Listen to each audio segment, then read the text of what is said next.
আসসালামু আলাইকুম। শুরু করছি আমি তো ভালোবাসি তোকে। পর্ব ১৩ লিখেছেন সালমা চৌধুরী। আবির আকাশের পানে চেয়ে মনে মনে বলল, তোর চোখে চোখ রেখে মিথ্যে বলার সাধ্যই আমার নেই, কিন্তু তোর ভালোর জন্য এই মিথ্যেটা বলতে হয়েছে। আমি চাই না আমার কারণে তুই তোর জীবনের লক্ষ্য থেকে সরে যাস। তোকে মানসিকভাবে শক্ত হতে হবে, এর থেকেও কঠিন পরিস্থিতি মোকাবিলা করতে হবে তোকে। মেঘ সারা রাস্তা কাঁদতে কাঁদতে এসেছে। প্রতিদিন আবির ভাইয়ের কাঁধে হাত রাখলেও আজ ইচ্ছে করেই দূরে সরে বসেছে। বাইকের পেছনে হাত রেখেছে, তবুও আবির ভাইকে ছুঁয়েও দেখেনি। এই অনুভূতিহীন মানুষটা কোনোদিন মেঘের অনুভূতি বুঝবে না। যেখান থেকে মেঘকে নিয়ে গিয়েছিল ঠিক সেখানেই মেঘকে নামিয়ে দিয়েছে আবির। মেঘ হেলমেট রেখে একবারের জন্য তাকায়নি আবিরের দিকে, যথারীতি বাড়ির উদ্দেশ্যে হাঁটছে।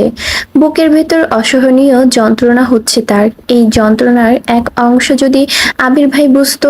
মেঘ কাঁদছে আর বাড়ির দিকে হাঁটছে।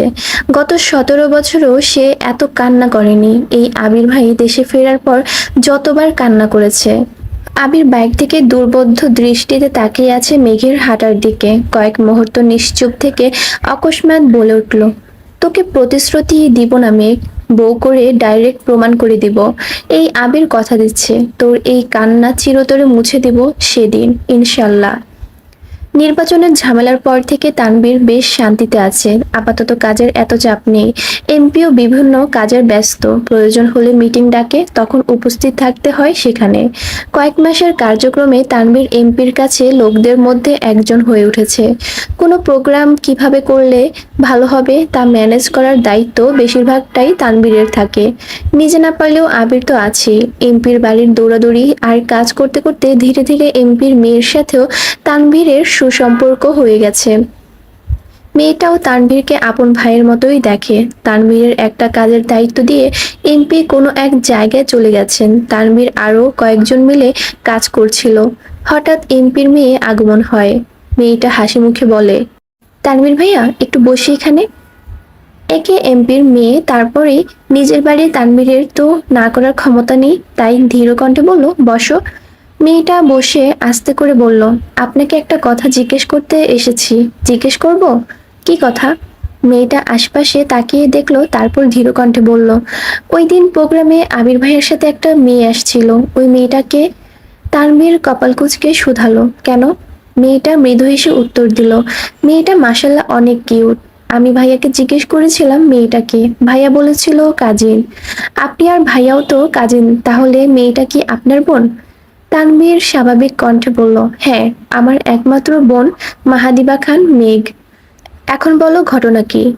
মেয়েটা আমতা আমতা করে বলল, আসলে আপনার বোনকে আমার অনেক পছন্দ হয়েছে। আমার ভাইয়া ইউকেতে পড়াশোনা করে। আমার মনে হচ্ছে আমার ভাইয়ার সাথে মেঘকে খুব ভালো মানাবে। একটু বলেই থামলো। তানভীর কপাল কুঁচকে তাকিয়ে আছে। পুনরায় মেয়েটা বলা শুরু করলো, না না, এখন বিয়ে দিতে হবে না। ভাইয়া ২-১ বছরের মধ্যে ছুটি নিয়ে দেশে আসবে, তখন যদি। তানভীর দীর্ঘশ্বাস ছেড়ে রাগ কন্ট্রোল করে মৃদু হাসলো, তারপর শক্ত কণ্ঠে উত্তর দিল, আমায় বলেছো এখানেই থামো। ভাইয়া যদি এগুলো শোনে তো আল্লাহই জানে কি করবে। ভাইয়ার যার সাথে বিয়ে ঠিক সে আর কেউ না, আমার একমাত্র বোন মেঘ। ভাইয়ার পৃথিবী জুড়ে শুধু মেঘের অস্তিত্ব। না ভাইয়া কারোর হবে, আর না মেঘকে কারোর হতে দেবে। মেয়েটা বিস্ময় চোখে চেয়ে বিড়বিড় করে বলল, ভাইয়াকে জিজ্ঞেস করেছিলাম গার্লফ্রেন্ড কি না, উনি তো না করেছেন, বললেন কাজিন। তানভীর হাসিমুখে উত্তর দিল, গার্লফ্রেন্ড না, তাই না করেছে। বউ কি না জিজ্ঞেস করতা তাহলে ঠিকই বলতো হ্যাঁ। ভাইয়া মেঘকে কখনো গার্লফ্রেন্ড ভাবে না, সবসময় বউ ভাবে, আর বউ হিসেবে পরিচয় দেয়। সে যাই হোক, এই বিষয় নিয়ে আর কথা বাড়িও না। যাও এখান থেকে। মেয়েটা মন খারাপ করে চলে যাচ্ছে। আবিরকে ভালো লাগছিল। আবির অন্য কারো মালিকানা বন্দি। এখন মেঘকে নিজের ভাইয়ের জন্য পছন্দ করেছে। এই মেঘও আবির ভাইয়ের দখলে। বিড়বিড় করে আবিরকে বকতে বকতে বাসার ভেতর চলে গেছে। তানভীর কাজ শেষে করে দুপুরে বাইক নিয়ে বের হয়েছে। মেঘদের কোচিং এর সামনে ওয়েট করছে। কিছুক্ষণের মধ্যে কয়েকজনের সাথে বন্যাও বেরিয়ে আসছে। বন্যাকে দেখে তানভীর বাইক থেকে জোরে ডাকলো, এই মেয়ে, এদিকে আসো। বন্যা অবাক চোখে তাকালো। মেঘ তো কোচিং এ আসে না। ওই দিন ঝামেলার পরে মেঘই কল দিয়ে বন্যাকে সব বলেছে। তাহলে তানভীর ভাইয়া কোচিং এর সামনে কেন আসছেন? বন্যা গুটি গুটি পায়ে এগিয়ে আসলো তানবীরের কাছে। তানবীর স্বাভাবিক কণ্ঠে শুধালো, আজকে পরীক্ষা কেমন হয়েছে? বন্যা মৃদু হেসে উত্তর দিল, জি ভালো। তানবীর গলা খাকারি দিয়ে ধীর কণ্ঠে শুধালো, তুমি নাকি অসুস্থ ছিলা, সুস্থ হইছো? বন্যা বিস্ময়কর দৃষ্টিতে চেয়ে আছে। বন্যা অসুস্থ ছিল এটা তানবীর ভাইয়া কিভাবে জানে? অবশ্য জানবেই বা না কেন? মেয়েকে নিশ্চয়ই বলেছে। বন্যা উপর নিচ মাথা নাড়ালো। তানবীর ভাইকে সাইড থেকে একটা হেলমেট খুলে বন্যার দিকে এগিয়ে দিয়ে বলল, এটা পরে বাইকে বসো। বন্যা ভ্রু কুঁচকে তাকিয়ে বলল, কেন? তানবীর কিছুটা শক্ত গলায় বলল, উঠতে বলেছি, উঠো। বন্যা তানবীর ভাইয়ের সম্পর্কে খুব ভালো করেই জানে, তাই তারামি না করে চুপচাপ বসেছে। তানবীরের পিছনে নিজের ব্যাগ রেখে তারপর বসেছে, যেন গায়ে না লাগে। তানবীর বন্যাকে নিয়ে একটু রেস্টুরেন্টে এসেছে। বন্যার পছন্দ মতো খাবার অর্ডার দেওয়া হয়েছে। আগে একদিন মেঘ সাথে ছিল বলে বন্যার এতটা অস্বস্তি লাগেনি, তবে আজ একা তানবীরের সাথে খেতে এসে নিজের হাত পা স্থির রাখতে পারছে না। বন্যার অস্বাভাবিকতা দেখে তানবীর স্বাভাবিক কণ্ঠে বলল, এত ভয় পাচ্ছ কেন? আমি তো অপরিচিত কেউ না। আর আশেপাশের মানুষ যদি তোমার এই কাঁপাকাঁপি দেখে তাহলে নিশ্চিত ভাববে আমি তোমাকে কিডন্যাপ করে নিয়ে এসেছি। প্লিজ স্বাভাবিক হও। বন্যা কিছুটা স্বাভাবিক হয়ে কোমল কণ্ঠে শুধালো, আমায় আবারও ট্রিট দেওয়ার কারণ কি? তানভীর উত্তর দিল, আমাদের এমপি জিতেছে, সেই খুশিতেই খাওয়াচ্ছি। আরো আগে খাওয়াবো ভাবছিলাম, কিন্তু সময় পাইনি। মাঝখানে এমপির বাড়িতে প্রোগ্রাম ছিল। অবশ্য ওইখানে তোমাকে যেতে বলতাম, কিন্তু তুমি তো সেখানে যাবে না, তাই আর কি বলিনি। আজ একটু ফ্রি আছি, এই জন্য তোমাকে নিয়ে আসলাম। বন্যা কিছু একটা ভেবে পুনরায় প্রশ্ন করলো, তাহলে মেঘকেও নিয়ে আসতেন? তানভীর সঙ্গে সঙ্গে জবাব দিল, বনুকে নিয়ে আসতে চাইছিলাম, কিন্তু ভাইয়া নিষেধ করলো। কথাটা বলে ভাবনায় পড়ে গেছে তানভীর, যদি বন্যা কিছু বুঝে ফেলে। যেই কথা সেই কাজ। বন্যা প্রশ্ন করে উঠল, আপনি মেঘের আপন ভাই, তাহলে উনি নিষেধ করবেন কেন? তানভীর আমতা আমতা করে বলল, ওই দিনের কোচিং এর ঘটনা তো তুমি নিশ্চয়ই শুনেছ। আসলে ওই ঘটনার পর থেকে বনু একটু চিন্তিত। এই অবস্থায় এদিকে আসলে যদি ভয় পাই, তাই ভাইয়া না করেছে, আর কিছুই না। অবশ্য ওদের সবাইকে নিয়ে ঘুরতে যাব। অনেকদিন ধরেই মিম আর আদি খুব করে ধরেছে ঘুরতে নিয়ে যাওয়ার জন্য। এতদিন নির্বাচনের ঝামেলার জন্য পারিনি। এখন না নিয়ে গেলে বাসায় ঝামেলা হয়ে যাবে। বন্যা মৃদু হাসলো, বাসার ঝামেলা ভয়ে ভাই বোনদের ঘুরতে নিয়ে যাবে? তানভীর যে কোনো কিছুকে ভয় পায় এটা শুনেই বন্যার হাসি পাচ্ছে। বন্যার অপরূপ হাসি দেখে তানভীরও হেসে ফেলল। তানভীরের উচ্চতা 5 ফিট 9, গায়ের রং উজ্জ্বল শ্যামলা, সুস্বাস্থ্যের অধিকারী, বলতে গেলে কিছুটা গোলমোলো টাইপের। তানভীরের দাড়িও আবিরের মতোই ছোট করে কাটা, ফুল হাতার টি শার্ট কনুই পর্যন্ত ওঠানো, সাথে জিন্স প্যান্ট। হেলমেটের কারণে গোছানো চুলগুলো অগোছালো হয়ে আছে। বন্যা তানবীরের মুখের দিকে কিছুক্ষণ দেখলো। এমনিতেই খুব মুডি মনে হলেও হাস্যোজ্জ্বল মুখ দেখলে মনেই হয় না এই মানুষটা এত রাগী। দুজনেই খাওয়া শেষ করলো, তারপর বন্যাকে বাসার গলি পর্যন্ত পৌঁছে দিয়ে বাসায় ফিরেছে তানবীর। দিনটা বৃহস্পতিবার ছিল। মেঘ সন্ধ্যাবেলা সোফায় বসে নুডলস খাচ্ছিল। এমনিতে ইদানিং মেঘের মন ভালো নেই। আবির ভাইয়ের মুখে সেদিনের না শব্দ শোনার পর থেকে মেঘ আর আবির ভাইয়ের সাথে কথা বলা হয়নি। আবিরও আগ বাড়িয়ে কথা বলতে আসে না। মেঘের নুডলস খাওয়ার মাঝে মালিয়া খান হুট করে এসে মেঘের পাশে বসলেন।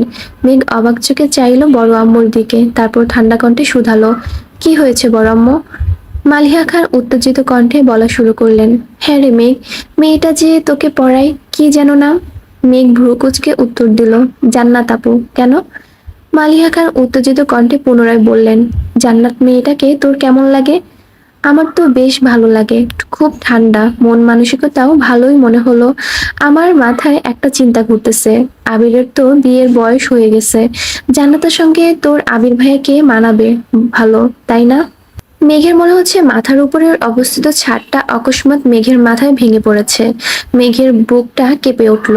যে মেয়েকে নিয়ে নিজের আতঙ্কে আছে, সেখানে বড় আম্মু ওই মেয়েকে বউ করার কথা বলেছে। এই যেন কাটা গায়ে নুনের ছিটা দেওয়ার মতো। মেঘ ঢুক গিলে নিজেকে স্বাভাবিক রাখার চেষ্টা করছে, কিন্তু চাইলেই কি সবকিছু লুকানো সম্ভব? যে মানুষটার জন্য বুকের ভিতর এক আকাশ সমান ভালোবাসা, সেই মানুষটার বিয়ের কথা শুনছে, তাও অন্য মেয়ের সাথে। মেঘের চিৎকার করে কাঁদতে ইচ্ছে করছে। বড় আম্মুকে কি করে বুঝাবে? 3 মাসেই আবির ভাইকে নিজের থেকেও বেশি ভালোবেসে ফেলেছে। মালিহা খান পুনরায় প্রশ্ন করলেন, এই মেয়ে জান্নাতকে জিজ্ঞেস করিস তো কাউকে পছন্দ করে কিনা? পছন্দ না থাকলে ভাবছি আবির আর তোর বড় আব্বুর সাথে এই বিষয়ে কথা বলবো। কথা শেষ করে মালিহা খান উঠে রান্নাঘরে চলে গেছেন। এদিকে মেঘের গলা দিয়ে নুডলস নামছে না, বুক ফেটে কান্না আসছে। নুডলসের প্লেট রেখে নিজের রুমে চলে গেছে। ফ্যান ছেড়ে লাউড স্পিকারে গান চালিয়ে ইচ্ছে মতো কাঁদছে। মনের কষ্ট প্রকাশ করার মতো কেউ নেই মেঘের জীবনে, তাই কান্নাই তার একমাত্র সঙ্গী। ঘন্টাখানিক পর জান্নাত আপু পড়াতে আসছে। মেঘ হাত মুখ ধুয়ে ফ্রেশ হয়ে নিচে পড়তে আসছে। জান্নাত আপুকে দেখে মেঘের মাথায় শুধু বড় আম্মুর কথাই গুলোই ঘুরছে। পড়ানো শেষে মেঘ বলল, আপু একটা কথা জিজ্ঞেস করি? জান্নাত মিষ্টি করে হেসে বলল, হ্যাঁ অবশ্যই। মেঘ শীতল কণ্ঠে প্রশ্ন করলো, আপু আপনি কি কাউকে পছন্দ করেন? মেঘের এমন প্রশ্নে জান্নাতের ওষ্ঠদ্বয় আরো বেশি প্রশস্ত হলো। শান্ত সুরে উত্তর দিল, হ্যাঁ। মেঘ যেই না প্রশ্ন করতে যাবে কে এসে তার আগে জান্নাতের ফোনে কল আসছে। কল রিসিভ করে কথা বলতে বলতে মেঘের বিদায় দিয়ে জান্নাত বেরিয়ে গেছে। অষ্টাদশীর মনের ভেতর তোলপাড় চলছে। বড় আম্মুর বলা কথাগুলো মাথায় ঘুরছে। জান্নাত আপুর বিষয়ে আবির ভাইয়ের কেয়ার, কিছুদিন আগে মেঘকে কাজিন বলে পরিচয় দেওয়া, আজ জান্নাত আপুর পছন্দের মানুষ আছে জানতে পারা, সবকিছু যদি একশোটায় বাধা হয় তাহলে মেঘের কি হবে? মেঘের চোখ টলমল করছে। 2 ফোঁটা পানি গড়িয়ে পড়তেই মেঘ হাতের উল্টো পিঠ দিয়ে চোখ মুছে শক্ত কণ্ঠে নিজেকে শুধালো, একদম কাঁদবি না। যে মানুষটা কোনোদিন তোর হবেই না তাকে নিয়ে কেন কাঁদছিস? মেঘ রাতে খাবার খায়নি। সবাই অনেক ডেকেছে কিন্তু তাতেও মেঘ রুম থেকে বের হয়নি। আবির বাসায় ফেরার পর থেকে ছাদে ছিল, রুমে এসেছে শেষ রাতের দিকে, তাই সে এসব কিছুই জানে না। শুক্রবারে সকাল থেকে মেঘের কোনো হদিশ নেই। তানভীর পর্যন্ত ডেকে আসছে কিন্তু মেঘ আসেনি। আবির ঘুম থেকে উঠেছে 12টার দিকে, শাওয়ার নিয়ে রেডি হয়ে নামাজে গেছে। মেঘ তখনও রুমে শাওয়ার নিয়ে নামাজ পড়ে আবার শুয়ে পড়েছে। মেঘ বের হয়ে আবির ভাই ও বা বড় আম্মুর মুখোমুখি হওয়ার বিন্দুমাত্র ইচ্ছে নেই তার। আবির নামাজ থেকে এসে খেতে বসেছে, বাকিরাও খেতে বসেছে। আকলিমা খান হালিমা খানকে উদ্দেশ্য করে আস্তে করে বললেন, মেজো আফা, মেঘ তো এখনো খেতে আসলো না। এই কথা আবিরের কান পর্যন্ত পৌঁছে গেছে। খাবার মুখে দিতে গিয়েও থেমে গেল। সহসা তানবীরের দিকে তাকে ইশারা দিল। তানবীর সঙ্গে সঙ্গে উঠে গেছে, মেঘকে ডেকে ধমকে নিয়ে আসছে। মেঘের চোখ মুখ ফুলে আছে, চুলগুলো এখনো ভেজা, চুল থেকে টপ টপ করে পানি পড়ছে। মাথা নিচু করে খেতে বসেছে, চুল দিয়ে বেশ অর্ধেক মুখ ঢেকে রেখেছে। কিন্তু আবির মেঘের বিপরীত বসায় স্পষ্ট মেঘের চোখ নাক মুখ দেখতে পাচ্ছে। আবির খাওয়ার মাঝখানে বেশ কয়েকবার মেঘের দিকে তাকিয়েছে, ভেবেই পাচ্ছে না কি হলো। কিন্তু মেঘ ভুল করেও একবারও মুখ তুলে তাকায়নি। মেঘের হাবভাব দেখে মোজাম্মেল খান রেগে গেলেন। কঠিন সুরে বললেন, পরীক্ষা যত কাছে আসছে তোমার অমনোযোগিতা ততই বাড়ছে। যা যা চাইছো সবই তোমাকে দেওয়া হচ্ছে, তারপরে তোমার পড়াশোনাতে এত অবহেলা। শুনলাম ইদানিং কোচিংয়েও যাচ্ছ না। অবশ্যই যাবেই বা কিভাবে? যাই হোক, বাড়িতে অন্তত ঠিকমতো পড়াশোনা করো। আবির খাওয়া বন্ধ করে দাঁতে দাঁত চেপে বসে আছে। আবিরের অন্য হাত টেবিলের নিচে তানভীরের চেপে ধরে রেখেছে। আবির প্লেটের খাবার শেষ করে সবার আগেই উঠে গেছে। কোনো দিকে না তাকিয়ে সোজা রুমে চলে গেল। 1 থেকে 1.5 ঘন্টা পর তানভীর মিমকে আর আদিকে ডেকে বলেছে রেডি হওয়ার জন্য, ঘুরতে নিয়ে যাবে। 2 ভাই বোন খুশিতে গদগদ হয়ে রেডি হতে চলে গেছে। জীবনে প্রথমবার বাইকে ঘুরতে যাচ্ছে। আবির আগে থেকে রেডি হয়ে সোফায় বসে আছে। শুক্রবার মানে আবিরের পাঞ্জাবি পরার দিন। বেগুনি রঙের একটা পাঞ্জাবি পরেছে, সাথে সাদা রঙের প্যান্ট। বেলি ফুলের সুগন্ধযুক্ত পারফিউম দিয়েছে গায়ে, সাথে একটা সুন্দর ডিজাইনের ঘড়ি। চুলগুলো সুন্দর করে স্টাইল করেছে, যদিও হেলমেট পরলে চুল অগোছালো হবেই। আবির সোফায় বসে ফোন চাপতেছিল। তানভীরের পরনের পাঞ্জাবি আর লুঙ্গি, নামাজ পড়ে থেকে এসে লুঙ্গি পরেছিল, এখনো তাই পরনে। প্যান্ট পরার সময় পাচ্ছে না ছেলেটা। সিঁড়ি দিয়ে নিচে নেমে আবিরের থেকে কিছুটা দূরে দাঁড়িয়ে বিড়বিড় করে বলল, ভাইয়া, বনু তো ঘুরতে যাবে না বলছে। সঙ্গে সঙ্গে আবির চোখ রাঙিয়ে তাকিয়েছে। তানভীর ঢোক গিলে ছোট করে বলল, আচ্ছা আমি রাজি করাচ্ছি। আবার দ্রুত দৌড় দিল বোনের রুমের দিকে। মেঘকে বোঝাচ্ছে কিন্তু মেঘ কোনো কিছুতেই রাজি হচ্ছে না। রাগে চিৎকার করছে, বললাম তো যাব না। তোমরা ঘুরে আসো, আমার ইচ্ছে করছে না। তানভীর আবার নিচে আসছে। আবিরের কিছু বলার আগে আবিরের তপ্ত দৃষ্টি দেখে ভয়ে আবার বোনকে রাজি করাতে গেছে। 4-5 বার উপর নিচ করতে করতে অবশেষে বোনকে রাজি করাতে সক্ষম হয়েছে। মেঘ রাজি হয়েছে শুনে আবির বাসা থেকে বেরিয়ে বাইকে বসে আছে। তানভীর সহ সবাই রেডি হয়ে বেরিয়েছে। তানভীর আবিরের কাছে গিয়ে দাঁড়িয়ে আস্তে করে বলল, বোনকে রাজি করেই এনেছি ঠিকই, কিন্তু তার শর্ত সে আমার বাইকে উঠবে, তোমার বাইকে যাবে না। আবির অন্যদিকে মুখ করে কিরমির করে বলল, তোর বোন আমার সাথে না গেলে তোর খবর আছে। তানভীর মনে মনে বলেছে, আল্লাহ তুমি আমায় উদ্ধার করো। দুই দিকে আগ্নেয়গিরি, মাঝখানে আমি অসহায় এক বালতি পানি। কি করে সামলাবো এই দুই পাগলের? তানভীর বাধ্য হয়ে মেঘকে বোঝাতে গেল। মেঘ মাত্রা অতিরিক্ত রেগে আছে। আজ তানভীরের কথা শোনা বা মানার কোনো ইচ্ছে করছে না। আবির ভাইয়ের সাথে যাবে না মানে যাবেই না। তানভীর আবিরের দিকে তাকাতেই দেখলো আবির রাগে ফুঁসছে। তানভীর বিড়বিড় করে বলল, কি মুসিবতে পড়লাম। কোনো কিছুতেই যখন বোনকে মানাতে পারছিল না তখন তানভীর বলে উঠল, দেখ বনু, ভাইয়ার বাইকে একজন বসতে পারবে, দুজন বসলে রিস্ক হয়ে যাবে। আমার বাইকে দুজন বসা গেলেও দুজন মেয়ে বসা যাবে না। মিম জীবনে প্রথম বাইকে উঠবে। তোরা দুজন একসাথে বসলে যদি অ্যাক্সিডেন্ট করে ফেলি, তাই বলছি তুই ভাইয়ার সাথে যা। মেঘের এপাশ ওপাশ মাথা নাড়িয়ে বলল, আমি এসব জানি না, আমি ওই বাইকে যাব না। তাহলে তোমরা ঘুরে আসো, আমি যাব না। তানভীর আতকে উঠে বলল, না তুই যাবি, প্লিজ, এটাই লাস্ট টাইম। এরপর থেকে আমি তোকে নিয়ে যাব। এবারের মতো ভাইয়ার সাথে চলে যা। এই কথা বলে তো ফেলেছে, কিন্তু ঘুরে ভাইয়ের দিকে তাকানোর সাহস পাচ্ছে না। কারণ এই কথা শুনে নিশ্চিতভাবে আবিরের রাগ দ্বিগুণ বেড়েছে। আর ভাইয়ের রক্তবর্ণের চোখে চোখ রাখার ক্ষমতা তানভীরের নেই। সেই তো বোনকে বোঝানোর জন্য এই কথা বলেছে, কিন্তু আবির তো এটা সহ্য করবে না। মেঘ শক্ত কণ্ঠে বলল, ঠিক আছে। তানভীর দীর্ঘশ্বাস ছেড়ে হাসলো। বোনকে তো মানাতে পেরেছে, এটাই শুক্রিয়া। মেঘ আবিরের পিছনে বসেছে ঠিকই, কিন্তু মাঝখানে এক হাত ফাঁকা রেখে আবির উচ্চস্বরে বলে উঠল, তানভীর তোর বোন রে বল ধরে বসতে, না হয় রাস্তায় আধমরা হয়ে পড়ে থাকবে, তখন বোনের জন্য কাঁদিস না। আবির ভাইয়ের ভারী কণ্ঠে হুঙ্কার শুনে মেঘ সঙ্গে সঙ্গে আবির ভাইয়ের কাঁধে কাঁধ চেপে ধরে আবিরের কাছাকাছি এসে বসলো। আবির হেলমেট আড়ালেই মৃদু হাসলো, তারপর বাইক স্টার্ট দিল। এদিকে তানভীর বিড়বিড় করে বলছে, আহারে, আমার বোনের কিছু হলে আমার আগে তো তুমি মইরা যাবা। তানভীরও যথারীতি মিম আর আদিকে নিয়ে বাইক স্টার্ট দিল। 3 ঘন্টা ঘুরেছে, সবার পছন্দ মতো খাবার খেয়েছে, নাগরদোলা উঠেছে, অথচ মেঘের মুখে হাসির ছিটে ফোঁটাও নেই। সে জড়বস্তুর ন্যায় আচরণ করছে। মেঘের এতটা উদাসীনতা থাকতে দেখে আবিরেরই কষ্ট হচ্ছে।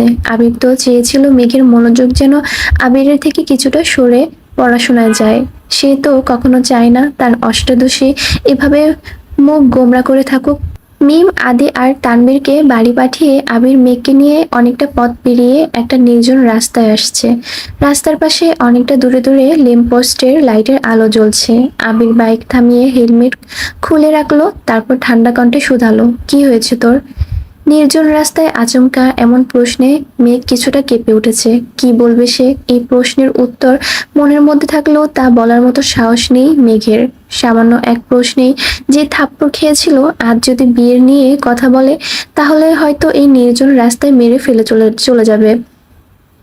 এসব ভেবে মেঘের শরীর কাঁপছে। আবির পুনরায় প্রশ্ন করলো, তোর কি শরীর খারাপ লাগছে? মেঘ ঢোক গিলে আস্তে করে বলল, না, ঠিক আছে। আবির শক্ত কণ্ঠে শুধালো, তাহলে বল, তুই কি নিয়ে এত আপসেট? পরীক্ষা নিয়ে টেনশন আছিস? মেঘের মনে অন্য চিন্তা থাকা সত্ত্বেও উপর নিচ মাথা নাড়ালো। আবির ভারী কণ্ঠে বলা শুরু করলো, অ্যাডমিশন টেস্ট নিয়ে এত ভাবিস না। তোর কাজ পড়াশোনা করা, তুই শুধু তাই কর। আর নামাজ পড়ে আল্লাহর কাছে চাইবি। কে কি বললো, কে কি করছে, কোথায় কি হচ্ছে, এসব ভেবে মাথা নষ্ট করার প্রয়োজন নেই। তুই যদি কোথাও চান্স নাও পাস, তাতেও কেউ তোকে কিছু বলবে না, সেটা আমি দেখবো। কিন্তু নিজেকে যাচাই করার আগে ভেঙে পড়বি না। মেঘ মাথা নিচু করে চুপচাপ দাঁড়িয়ে আছে। আবির মেঘের দিকে তাকিয়ে আছে। দূর থেকে আসা ল্যাম্পপোস্টের আলো মেঘের গালে আর কপালে একপাশে পড়েছে। সেই আলোতে মেঘকে অসম্ভব সুন্দর লাগছে। মেঘের সম্পূর্ণ মুখ দেখতে আবির এক আঙ্গুল মেঘের চিবুকে উঠালো। আলোয় ঝলঝল করে উঠল অষ্টাদশের চাঁদের ন্যায় মুখবির। আচমকা আবির ভাইয়ের আঙ্গুলের ছোঁয়াতে মেঘের দেহ কম্পিত হলো। আবির ভাইয়ের মুখের দিকে তাকালো মেঘ।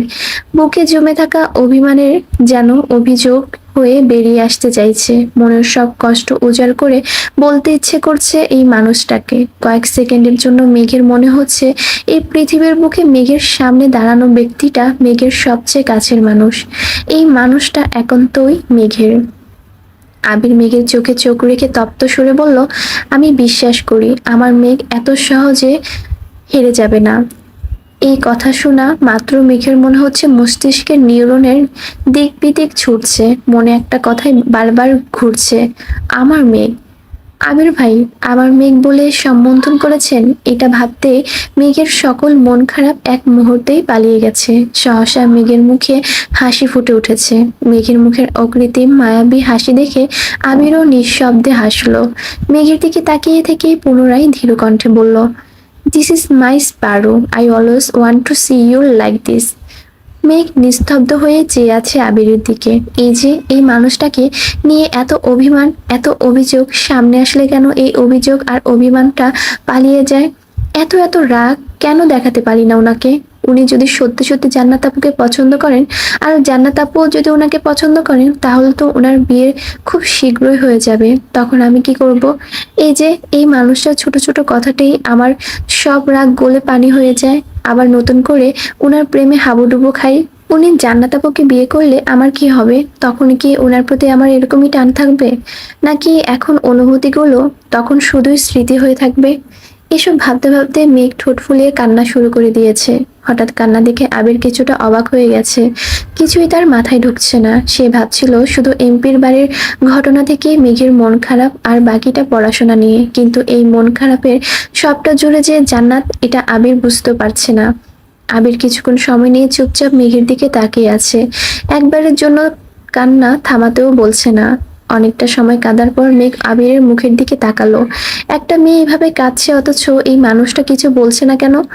এতক্ষণ তো অন্তত পক্ষে 4-5টা ধমক আর 2-3টা থাপ্পড় খেয়ে ফেলতো, তাহলে আজ এত নিশ্চুপ হয়ে কেন উনি? এটা ভেবেই মেঘ তাকিয়েছে। ল্যাম্পপোস্টের আলোতে স্পষ্ট দেখা যাচ্ছে আবির মুচকি মুচকি হাসছে। মেঘ তাকাতেই আবিরের হাসির মাত্রা বেড়ে গেছে। মেঘ কপাল কুঁচকে চেয়ে রইল। গাল বেয়ে অনগরল নোনা জল গড়িয়ে পড়ছে। এই যে মরার মতো এতক্ষণ যাবৎ কাঁদছে, আর এই ব্যাটাই কি সুন্দর করে হাসছে। মেঘের মেজাজ আবার খারাপ হয়ে যাচ্ছে। মুখ ফুলিয়ে শ্বাস ছেড়ে আবির দিকে চেয়ে গম্ভীর কণ্ঠে প্রশ্ন করলো, হাসছেন কেন?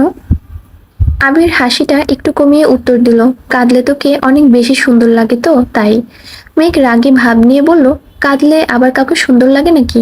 আর তাই বলে আপনি এভাবে হাসবেন? আবির মৃদু হেসে উত্তর দিল, আসলে তোর বান্ধবীর থেকেও সুন্দর লাগছিল, তাই হাসি আটকে রাখতে পারছিলাম না। মেঘ আঁতকে উঠে প্রশ্ন করলো, বান্ধবী মানে? আবির সশব্দে হেসে উত্তর দিল, ওই যে সারা গাছে যে থাকে তোর বান্ধবীটা, ওইটার থেকেও তোকে সুন্দর লাগছিল। মেঘ আশেপাশে তাকাচ্ছে, এমনি অন্ধকার হয়ে গেছে চারপাশে। ল্যাম্পপোস্টের আলোতে রাস্তা আলোকিত থাকলো। রাস্তার আশেপাশে বিশাল গাছের কালো ছায়া দেখে ভয়ে পেয়ে সঙ্গে সঙ্গে দু হাতে আবিরের শার্ট খামচে ধরে আবিরের বুকে মুখ লুকিয়ে ফেলেছে। মেঘকে ভয় দেখানোর একমাত্র অস্ত্র হচ্ছে ভূত পেত্নী। আর কোনো কিছুতেই ভয় পায় না মেয়েটা। আবির এটা খুব ভালো করেই জানে। এজন্যই ইচ্ছে করে মেঘকে খোঁচায়। আবির মেঘের পিঠে হাত রাখতে গিয়েও হাত সরিয়ে নিয়েছে। মনের বিরুদ্ধে নিজেকে কন্ট্রোল করা কতটা কষ্টের সেটা আবিরের থেকে ভালো কেউ জানে না। আবিরেরও ইচ্ছে করছে মেঘকে দু হাতে ঝাপটে ধরতে, কিন্তু সব ইচ্ছে তো পূর্ণতা পায় না। আবির নিজেকে সংযত করে মুচকি হেসে প্রশ্ন করলো, এই যে তুই হুট করে মরার মতো কান্না জুড়ে দিস, আবার হুট করেই পাগলের মতো হাসতে থাকিস। তোর এমন আচরণই মানুষ ভাববে তুই শেওড়া পাড়ার থাকিস। মেঘ এখনো দু হাতে শার্ট খামচে ধরে আছে। ভেজা কণ্ঠে বলল, এইসব কথা বলবেন না প্লিজ। আবির মৃদু হেসে উত্তর দিল, তাহলে তুই বল কাঁদছিস কেন? তোরে কে কি বলে যে তুই এভাবে কাঁদছিস? এত আবেগ দিয়ে জীবন চলবে না মেয়ে। কে কি বলল, কে কি করলো, কে কোথায় চান্স পেল, এসব ভেবে নিজেকে গুটিয়ে নিলে জীবনে কোনোদিন উন্নতি করতে পারবি না। নিজেকে কন্ট্রোল করতে শিখতে হবে। মেঘ আবিরকে ছেড়ে একটু দূরে সরে মাথা নিচু করে দাঁড়িয়ে আছে। আবির ছোট করে ধমক দিল, তাকাই দিকে। মেঘ 1 সেকেন্ডের মধ্যে আবিরের চোখের দিকে তাকালো। আবির ঢোক গিলে শক্ত কণ্ঠে বলল, তোকে অনেক বেশি শক্ত আর সাহসী হতে হবে। আশেপাশে তোকে কাঁদানোর জন্য হাজারো মানুষ থাকবে। তাদের কথায় তুই কেঁদেছিস মানে তারা জিতে গেল। এত সহজে অন্যকে জিতিয়ে দেওয়া কি ঠিক হবে? একটু থেমে পুনরায় বলল, জীবনে যাই হয়ে যাক তবু নিজের মনোবল ভাঙতে দেওয়া যাবে না। এখনো অনেক সত্যির মুখোমুখি হওয়া বাকি। মেঘ কপাল কুঁচকে প্রশ্ন করলো, কি এমন সত্যি? আবির স্বাভাবিক কণ্ঠে উত্তর দিল, এখন তোর না জানলেও চলবে। দেরি হয়ে যাচ্ছে, বাসায় যেতে হবে। রবিবারে অফিস থেকে ফিরে ফ্রেশ হয়ে আবির সোফায় বসে আছে। কিছুক্ষণের মধ্যে জান্নাত বাসায় ঢুকেছে। মেঘ একটা খাতা রেখে আসছিল, সেটা আনতে আবার রুমে গেছে। জান্নাতকে দেখে আবির হাতে কয়েক প্রশ্ন নিয়ে এগিয়ে গেল। প্রশ্নগুলো দিয়ে কে যেন কথা বলছিল। মেঘ খাতা নিয়ে নামতে গিয়ে সেই দৃশ্য দেখে ফেলেছে। যার মনে যেটা থাকে সেটাই সবার আগে মাথায় আসে। মেঘ তাড়াতাড়ি করে নামছে। কাছাকাছি আসতেই আবির ঘাড় ঘুরিয়ে মেঘকে দেখলো। তারপর স্বাভাবিক কণ্ঠে জান্নাতকে বলল, তুমি ওইসব নিয়ে চিন্তা করো না, আমি দেখছি। আর তুমি ফ্রি হয়ে আমাকে একটা কল দিও। জান্নাত চিন্তিত সুরে উত্তর দিল, আচ্ছা ঠিক আছে। এদিকে মেঘ ড্যাব ড্যাব করে তাকিয়ে আছে দুজনের দিকে। মাথার ভেতর প্রশ্নের সব এলোমেলো ছুটছে।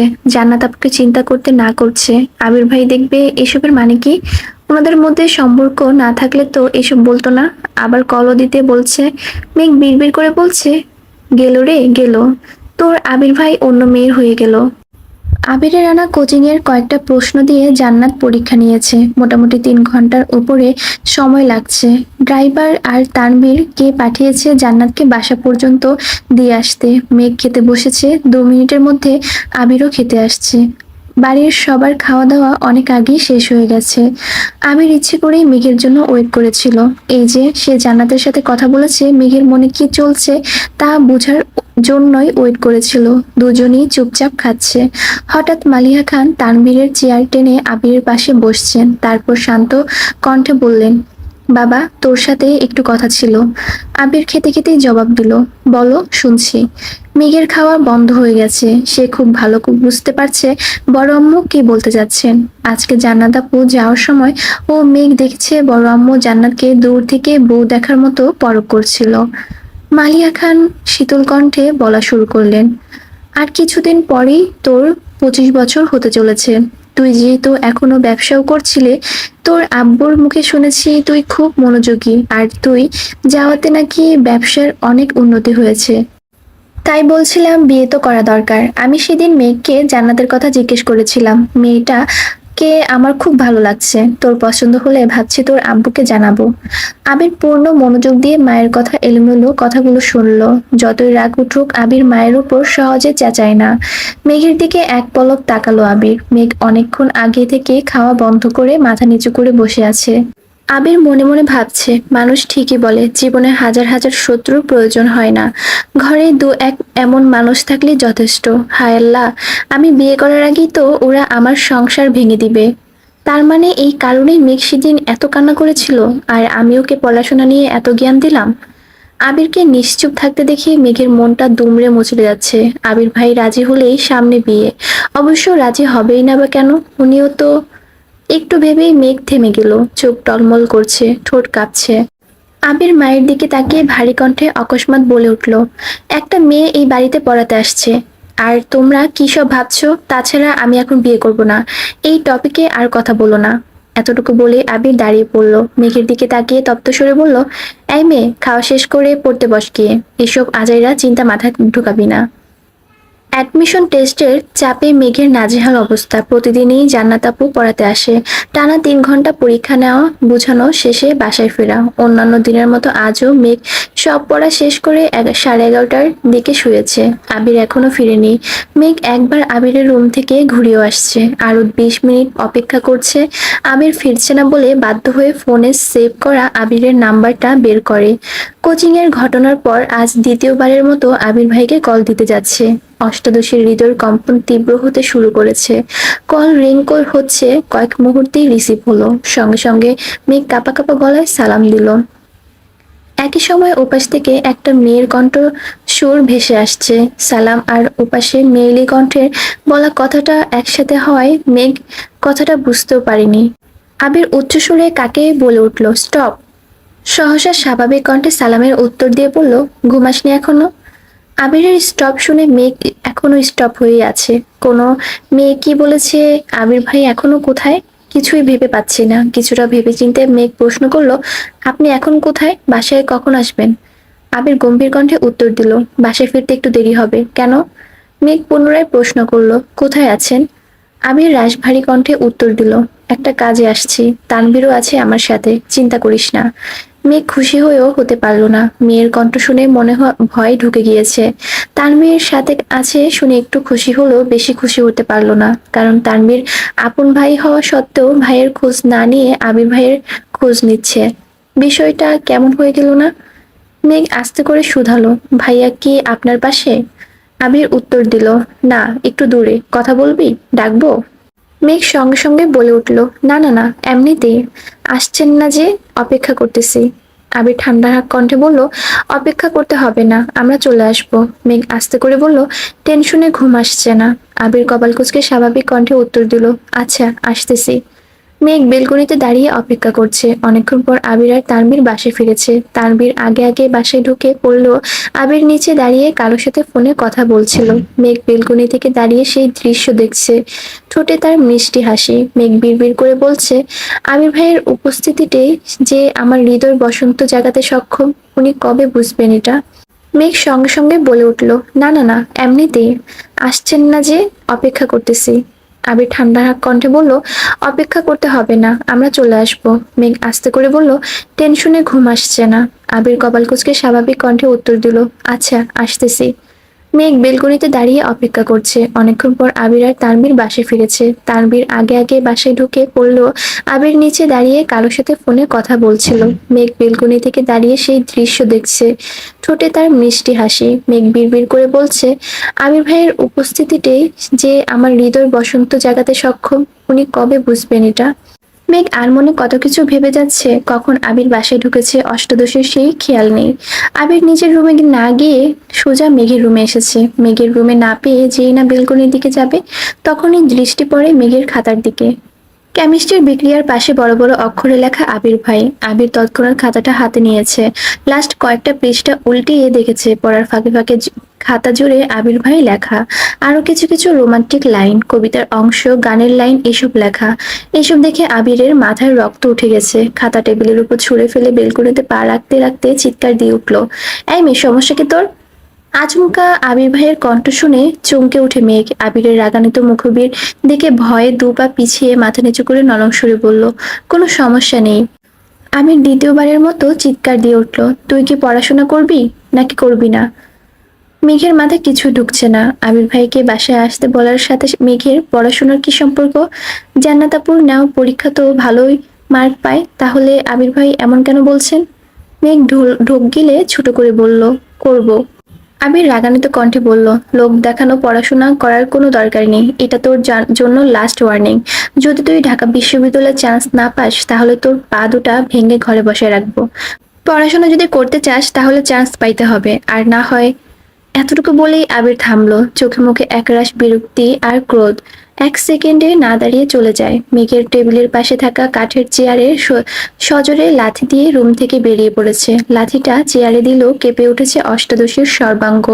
মাথায় ঢুকছে না কিছুই। কি এমন হলো যে আবির ভাই এতটা রেগে গেছেন? বাসায় ফেরার কথা বলে কি ভুল করে ফেলেছেন? উনি কোথায় বা গিয়েছিলেন? মেঘ কিছুক্ষণ পর রুমের দিকে পা বাড়ায়। চেয়ারটা ফ্লোরে পড়ে আছে। মেঘ চেয়ারটা তুলে ঠিক মতো রাখতে গেলেই চোখে পড়লো খাতাটা। ফ্যানের বাতাসে খাতার পৃষ্ঠাগুলো উড়ছে। মেঘ সঙ্গে সঙ্গে খাতা তুলে নেয় হাতে। খাতা জুড়ে আবির ভাই লেখা দেখে কলিজা শুকিয়ে কাঠ হয়ে গেছে। বিড়বিড় করে বলল, সর্বনাশ, এই খাতা কি আবির ভাই দেখে ফেলেছেন? তখনই আবির আবার রুমে আসছে। ফ্যান বন্ধ করে মেঘের হাত থেকে খাতাটা একটানে নিয়ে হাতে থাকা লাইটার দিয়ে আগুন জ্বালিয়ে দিয়েছে। মেঘ বিস্ময়কর দৃষ্টিতে তাকিয়ে আছে। বিশালাকার চোখে সেই আগুন স্পষ্ট প্রতীয়মান হচ্ছে। আগুনের মাত্রা বাড়তে শুরু করেছে, তাই আবির খাতা ছিঁড়ে দিয়েছে। ফ্লোরে খাতাটা পড়তেই আগুন দ্বিগুণ বেড়ে গেছে। আবির সেই আগুনের দিকে তাকিয়ে থেকে রাশভারী কণ্ঠে বলল, ভবিষ্যতে এই ঘটনার পুনরাবৃত্তি ঘটলে তার ফলাফলটা আরো বেশি ভয়ানক হবে, মনে থাকে যেন। আবির চলে গেছে। মেঘ কিছুক্ষণ দাঁড়িয়ে থেকে সে আগুন দেখে তারপর সেখানেই বসে পড়েছে। নির্বাক চোখে চেয়ে আছে পুরা খাতার অবশিষ্ট অংশের পানে। আবির শুধু খাতায় পুরায়নি, পুড়িয়েছে অষ্টাদশীর হৃদয় বাড়তে থাকা ভালোবাসাকে। আবির কিছু না বললেও বুঝিয়ে দিয়েছে আবিরকে ভালোবাসার যোগ্যতা মেঘের নেই। আবির ভাইয়ের ক্রোধিত আখিতে অষ্টাদশীর কোমল মন ঝলসে গেছে। চোখ বেয়ে আজ এক ফোঁটা পানিও পড়ছে না, কেমন যেন পাথরের ন্যায় বসে আছে। এক সপ্তাহ পর শুক্রবার সন্ধ্যাতে আবির বন্ধুদের সাথে আড্ডা দিতে বেরিয়েছে। কিছুক্ষণের মধ্যে তানভীর হাজির হলো সেখানে। আজ তানভীরের তেমন কাজ নেই, বন্ধুদের সাথে ঘোরাঘুরি করেছে। বিকেলের দিকে এমপির বাড়ি থেকেও ঘুরে এসেছে। কি করবে ভেবে না পেয়ে বড় ভাইদের সাথে আড্ডা দিতে এসেছে। তানভীর হাসি খুশি সবার সাথে হ্যান্ডশেক করে একটা চেয়ার টেনে বসলো। সবাই তানভীরকে পেয়ে গণহারে প্রশ্ন করা শুরু করেছে। নির্বাচন নিয়ে, তানভীরের কাজ নিয়ে, এমপির কর্মসূচি নিয়ে। তানভীর যা জানে সব উত্তরই ঠিকঠাক মতো দিচ্ছে।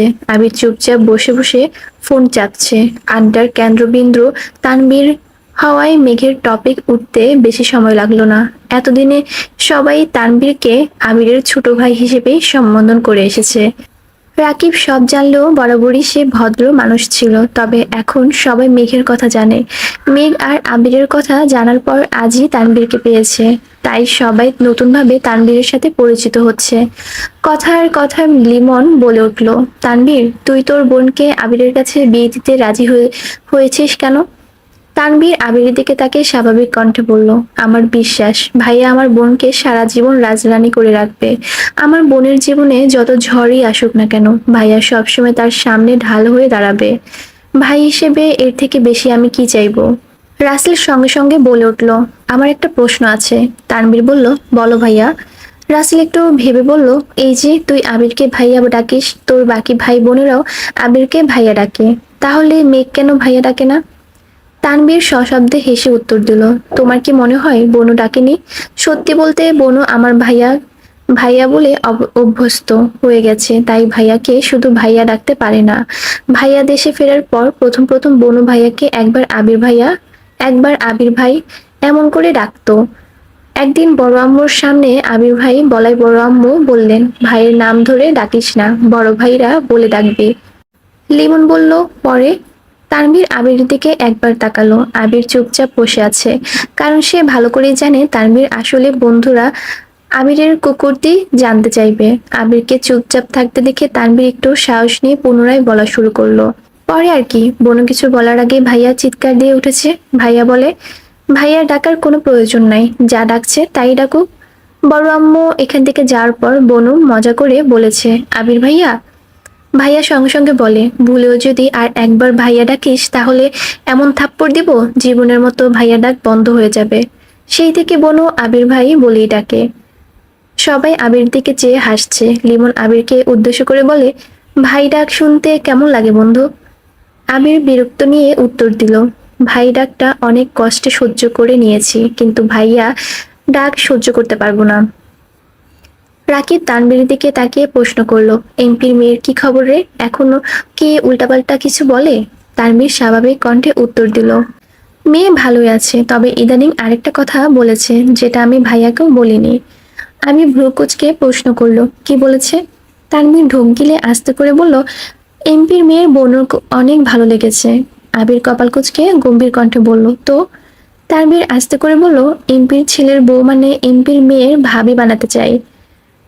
আবির বসা থেকে উঠে রাগান্বিত কণ্ঠে শুধালো, কি? তানভীর চেয়ার থেকে উঠে দৌড়ে গিয়ে রাকিবের পিছনে লুকাইছে। রাকিবও দাঁড়িয়ে পড়েছে। লিমন আর রাসেল সঙ্গে সঙ্গে আবিরকে ধরেছে। তানভীর রাকিবের পিছন থেকে উচ্চস্বরে বলে উঠল, তুমি এভাবে আমাকে মারতে পারো না, ভুলে যেও না আমি তোমার সম্বন্ধী হই। আবির রাগে ফুঁসতে ফুঁসতে বলল, এই কথাটা মাথায় রাখি বলেই আজ পর্যন্ত তুই আমার হাতে মাইর খাসনি। রাকিব হাসতে হাসতে বলছে, তানভীর তোর ভাগ্য ভালো, শালা হলে যে কি দশা হইতো তোর আল্লাহ ভালো জানে। আবার আবির রাগান্বিত কণ্ঠে বলল, তানভীর, তোরে আমি আগেই না করছিলাম, মেঘরে ওই বাড়িতে নেওয়ার দরকার নেই। তুই জোর করেছিলি বলে আমি নিয়েছিলাম। এমপির মেয়ের এমনি সহ্য হয় না, এখন আবার ভাই। ছেলের নাম কি, কই পাবো এটা বল শুধু। তানভীর ঠান্ডা কণ্ঠে বলল, ছেলে ইউকেতে থাকে, ছেলে এসবের কিছুই জানে না। এমপির মেয়েই ভালো লাগছিল, আমি না করে দিছি। বলছি বনু তোমার বউ, কাহিনী যেন না বাড়ায়। আবির গম্ভীর কণ্ঠে শুধালো, আমার আগে বলিসনি কেন? তানভীর তখনও রাকিবের পিছনে লুকিয়ে আছে, দৃঢ় কণ্ঠে বলল, এখানে চারজনের সামনে বলেই যান বাঁচানো কষ্টকর হয়ে যাচ্ছে, বাড়িতে আমায় একা পেয়ে মাইর যে দিবা, তার কি গ্যারান্টি আছে? আবির কণ্ঠ দ্বিগুণ ভারী করে বলল, এমপির মেয়েটা যদি ছেলে হইতো তাহলে এর খবর আসছিল, এমপির ছেলে দেশে ফিরলে জানাইস তো। তানভীর চিন্তিত সুরে বলল, কেন, মারবা নাকি? কিন্তু ছেলে তো কিছুই জানে না। আবির স্বাভাবিক কণ্ঠে উত্তর দিল, সেটা সময় বলে দিবে। আরো ঘন্টা দুয়েক আড্ডা দিয়ে 10টার পরে বাসায় ফিরেছে দুই ভাই, মেঘের জন্য খাবার নিয়েছে। তবে সেই খাবার আজ আর আবির দেয়নি, তানভীরকে দায়িত্ব দিয়ে আবির আবির নিজের রুমে চলে গেছে। আবির চাইছে মেঘ তার সর্বোচ্চ চেষ্টাটা করুক। আবিরের জন্য যেন মেঘের পড়াশোনায় কোনো সমস্যা না হয়। মেঘকে শক্ত আর স্বাভাবিক করতেই আবিরের এত কঠিন পদক্ষেপ নেওয়া। অবশেষে আজ সেই কাঙ্ক্ষিত দিন, ঢাকা বিশ্ববিদ্যালয় ক ইউনিটে ভর্তি পরীক্ষা। মেঘ সকাল সকাল রেডি হয়ে নিচে নামলো। পরীক্ষায় কান ঢাকা নিষেধ, এজন্য হিজাব পরেনি আজ। খেতে বসেছে ঠিকই, কিন্তু খাবার গলা দিয়ে নামছে না। প্রিপারেশন আলহামদুলিল্লাহ, কিন্তু মাত্রা অতিরিক্ত দুশ্চিন্তায় গত 2 রাতে ঘুমাতে পারেনি। গতকাল রাতেই ঠিক হয়েছে গাড়ির থেকে বাইকে গেলে সুবিধাজনক হবে, তাই তানভীর মেঘকে পরীক্ষা হলে নিয়ে যাবে। কিন্তু সকাল থেকে তানভীরের হদিস নেই, এখনো ঘুম থেকে উঠেইনি। ইকবাল খান যেই না তানভীরকে ডাকতে যাবে, তখনই চোখে পড়ল আবির রেডি হয়ে নামছে। ইকবাল খান আবিরকে দেখে উচ্চস্বরে বলে উঠলেন, কিরে আবির, তুই কোথাও যাচ্ছিস নাকি? আবির স্বাভাবিক কণ্ঠে উত্তর দিল, তানভীর একটু অসুস্থ, বলল মেঘকে আমি নিয়ে যাইতে। যেহেতু আজ শুক্রবার, তাই ভাবলাম নিয়েই যাই। মোজাম্মেল খান বলে উঠলেন, ভালোই হয়েছে, ওই ছেলেটাকে দিয়ে কোনো বিশ্বাস নাই। দেখা গেল যাইতে যাইতে পরীক্ষা শেষ হয়ে যাবে, তার থেকে ভালো তুই নিয়ে যা। আবির মৃদু হাসলো। মালিয়া খান ছেলেকে ডেকে বললেন, তোকে খেতে দেবো? আবির খাবে না বলেই বেরিয়ে গেছে। কিছুক্ষণের মধ্যে মেঘও বেরিয়েছে। সবাই গেট পর্যন্ত মেঘকে বুঝাতে বুঝাতে এগিয়ে দিয়ে এসেছে। 1 ঘন্টার মধ্যে উপস্থিত হলো পরীক্ষার কেন্দ্রে। চারপাশে অসংখ্য শিক্ষার্থী আর তাদের সাথে অভিভাবক। শুধু বন্ধুরা মিলেও পরীক্ষা দিতে এসেছে। কেউ কেউ রাস্তার পাশে বসে পড়তে ব্যস্ত। মেঘ আশেপাশের পরিবেশ দেখে আরো বেশি শঙ্কিত হয়ে যাচ্ছে। এখনো গেট খোলা হয়নি। মেঘ আশেপাশে এত এত শিক্ষার্থী দেখতে ব্যস্ত, অথচ আবির মেঘের দিকে তাকিয়ে আছে। আবির হঠাৎই শীতল কণ্ঠে ডাকলো, মেঘ। মেঘ আবিরের মুখের পানে তাকিয়ে উত্তর দিল, জি। আবির অকস্মাৎ 2 হাতে আলতোভাবে মেঘের 2 গাল স্পর্শ করে মেঘের চোখে চোখ রেখে নিরেট কণ্ঠে বলল, আমি গর্ব করে বলতে পারি, এখানে উপস্থিত হাজার হাজার শিক্ষার্থীর মধ্যে আমার মেঘ সবচেয়ে বেশি বুদ্ধিমতী। পরীক্ষা শেষে আমি তোর মুখে সেই অকৃত্রিম হাসিটা দেখতে চাই, যেই হাসিটা শুধুই বিজয়ের। আমার বিশ্বাস তুই পারবি। মেঘ নির্বাক চোখে তাকিয়ে আছে আবিরের মুখবিরে। মেঘকে ছেড়ে একটু দূরে সরে আবির পুনরায় বলল, টেনশন করিস না, বের হয়ে সোজা এখানে আসবি, আমি এখানেই থাকবো। তৎক্ষণে গেট খুলে দিয়েছে। হাজার হাজার পরীক্ষার্থীরা ভিড়ে মেঘও কেন্দ্র ঢুকে গেছে। আবির বাহিরে অপেক্ষা করছে। পরীক্ষা মেঘের হলেও চিন্তা সব আবিরের। তার প্রথম আর একমাত্র চিন্তা অসময়ে দেশে ফেরা। ভেবেছিল ভর্তি পরীক্ষা শেষে ফিরবে, কিন্তু জয়ের জন্য তা আর হলো না। দেশে ফেরার পর থেকে একটার চিন্তাই আবিরের জন্য মেঘের না কোনো সমস্যা হয়। 3 মাস যাবৎ কত কৌশলে নাক অবলম্বন করেছে মেঘকে শক্ত করতে। আজকের পরীক্ষাতেই বোঝা যাবে আবির কতটুকু সফল আর কতটুকু ব্যর্থ।